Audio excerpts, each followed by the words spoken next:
Bila seseorang hidup lengah, maka nafsu keinginan tumbuh, seperti tanaman malua yang menjalar.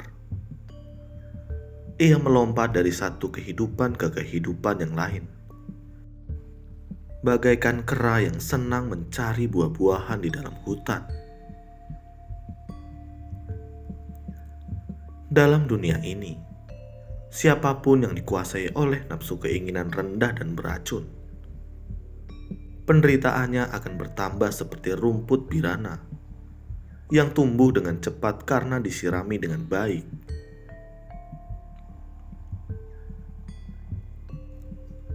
Tetapi barang siapa yang dapat mengatasi nafsu keinginan yang beracun dan sukar dikalahkan itu, maka kesedihan akan berlalu dari dalam dirinya, seperti air yang jatuh dari daun teratai.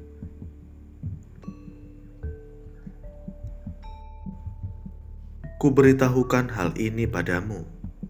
Semoga engkau sekalian yang telah datang berkumpul di sini memperoleh kesejahteraan. Bongkarlah nafsu keinginanmu, seperti orang mencabut akar rumput birana yang harum. Jangan biarkan mara menghancurkan dirimu berulang kali, seperti arus sungai yang menghancurkan rumput ilalang yang tumbuh di tepi.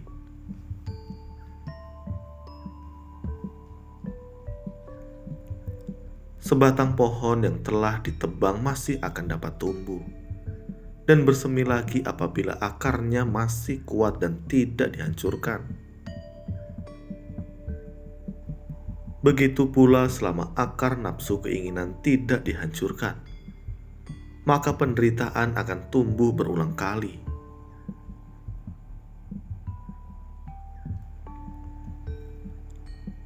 Apabila 36 nafsu keinginan di dalam diri seseorang mengalir deras menuju objek-objek yang menyenangkan, maka gelombang pikiran yang penuh nafsu akan menyeret orang yang memiliki pandangan salah seperti itu.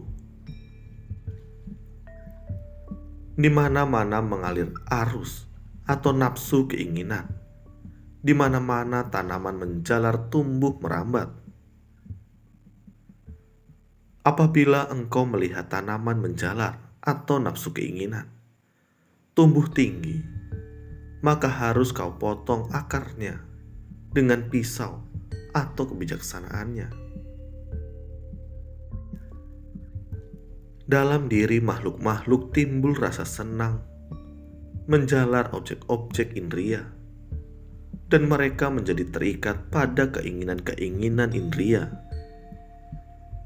Karena cenderung pada hal-hal yang menyenangkan dan terus mengejar kenikmatan-kenikmatan indria, maka mereka menjadi korban kelahiran dan kelabukan. Makhluk-makhluk yang terikat pada nafsu keinginan berlarian kian kemari seperti seekor kelinci yang terjebak. Karena terikat erat oleh belenggu-belenggu dan ikatan-ikatan, maka mereka mengalami penderitaan untuk waktu yang lama.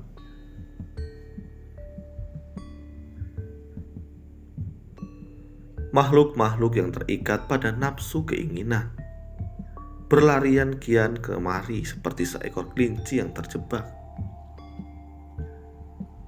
Karena itu, seseorang biku yang menginginkan kebebasan diri, hendaknya ia membuang segala nafsu-nafsu keinginannya.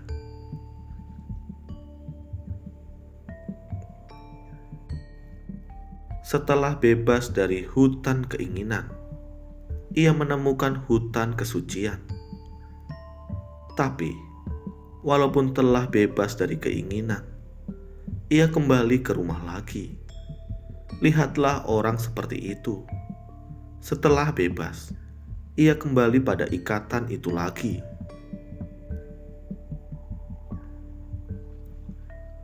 Orang bijaksana menyatakan bahwa belenggu yang terbuat dari besi, kayu, ataupun rami tidaklah begitu kuat. Tetapi ikatan terhadap anak-anak, istri, dan harta benda sesungguhnya merupakan belenggu yang jauh lebih kuat. Orang bijaksana menyatakan bahwa belenggu seperti itu amat kuat, dapat melemparkan orang ke bawah, halus dan sukar untuk dilepaskan. Walaupun demikian, para bijaksana akan dapat memutuskan belenggu itu. Mereka meninggalkan kehidupan duniawi tanpa ikatan, serta melepaskan kesenangan-kesenangan indria. Mereka yang bergembira dengan nafsu indria akan jatuh ke dalam arus kehidupan, seperti laba-laba yang jatuh ke dalam jaring yang dibuatnya sendiri. Tapi para bijaksana dapat memutuskan belenggu itu. Mereka meninggalkan kehidupan duniawi tanpa ikatan, serta melepaskan kesenangan-kesenangan indria.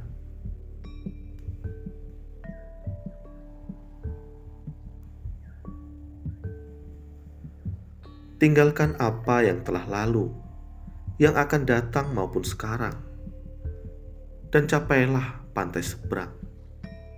Dengan pikiran yang telah bebas dari segala sesuatu, maka engkau tak akan mengalami kelahiran dan kelapukan lagi.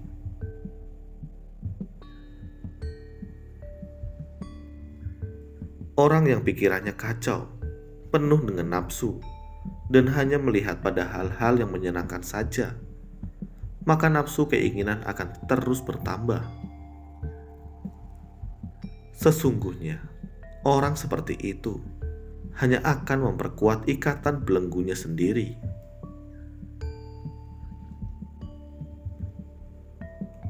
Orang yang bergembira dalam menenangkan pikirannya, tekun merenungkan hal-hal yang menjijikan dan selalu sadar, maka ia akan mengakhiri nafsu-nafsu keinginannya dan menghancurkan belenggu mara. Orang yang telah mencapai tujuan akhir tidak lagi mempunyai nafsu keinginan. Sesungguhnya lah, ia telah mematahkan ruji-ruji kehidupan. Bagi orang suci seperti itu, tubuhnya merupakan tubuh yang terakhir. Orang yang telah bebas dari nafsu keinginan dan kemelekatan, pandai dalam menganalisa serta memahami ajaran beserta pasangan-pasangannya, maka ia patut disebut seorang pemilik tubuh terakhir, orang yang memiliki kebijaksanaan agung, seorang manusia agung.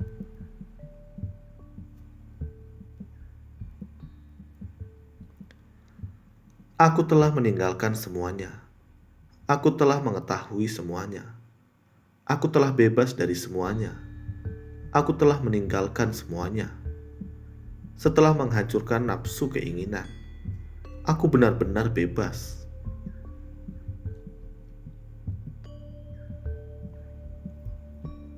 Setelah menyadari segala sesuatu melalui usaha sendiri, maka siapakah yang patut kusebut guru?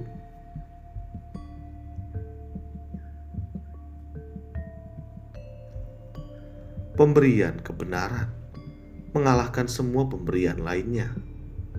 Rasa kebenaran mengalahkan semua rasa lainnya. Kegembiraan dalam kebenaran mengalahkan semua kegembiraan lainnya. Orang yang telah menghancurkan nafsu keinginan akan mengalahkan semua penderitaan.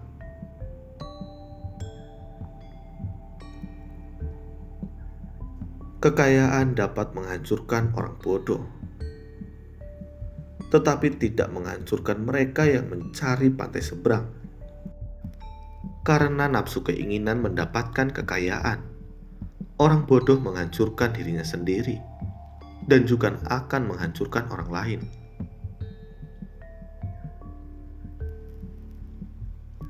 Rumput liar merupakan bencana bagi sawah dan ladang.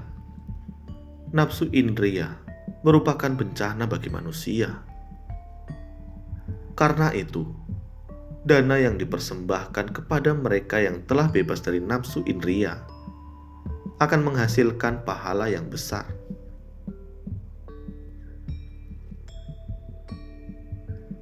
Rumput liar merupakan bencana bagi sawah dan ladang.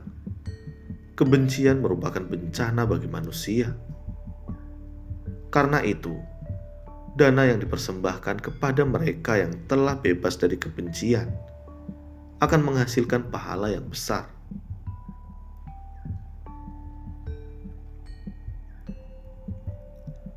Rumput liar merupakan bencana bagi sawah dan ladang. Ketidaktahuan merupakan bencana bagi manusia. Karena itu, dana yang dipersembahkan kepada mereka yang telah bebas dari ketidaktahuan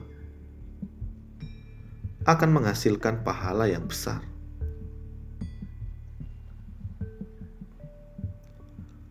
Rumput liar merupakan bencana bagi sawah dan ladang. Iri hati merupakan bencana bagi manusia.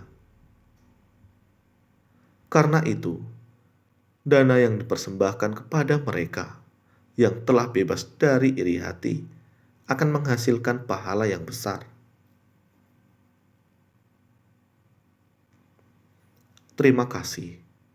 Semoga bermanfaat.